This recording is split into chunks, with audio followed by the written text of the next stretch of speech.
عاشق کے اندر جتنی وسعت ہوتی ہے وہ معشوق سے اتنا وصول کر کے فل ہو چکا ہوتا ہے، لہٰذا جب جگہ نہ ہو اندر تو وصول کرنے کے لیے جگہ بنائی جائے اور اس کے اندر پڑے ہوئے جو عاشق کے اندر پڑے ہوئے گند یا کوئی اور نیگیٹیوٹیز ہیں ان کو باہر نکال کے پھینکا جائے، اور جب جگہ خالی ہو جائے تو پھر سے وصول کرنے لگے گا۔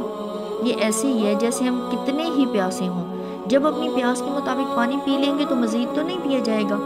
جب وہ اندر جذب ہوگا تو ہی ہم دوبارہ پی سکیں گے۔ اب معشوق کا پیار بھی ایسے ہی ہے، جب آگے بانٹتے رہو گے تو ملتا رہے گا۔ ایک خود کار نظام کی طرح، آٹومیٹک سسٹم کی طرح یہ طلب پر مہیا کیا جاتا ہے، اندر کی طرف بڑھاؤ گے تو بہت زیادہ دیا جائے گا، جو جتنی قربت کی چاہ رکھے گا وہ خود راستہ نکال لے گا۔ ہر عاشق کے لیے ہماری تو دعا ہے کہ اسے اپنے معشوق سے وصول کرنے کے لیے راہیں کھولنے کی ہمت اور طاقت اور ایسے ادا و انداز عطا ہوں کہ اس کے معشوق کو اپنے عاشق سے مزہ آ جائے۔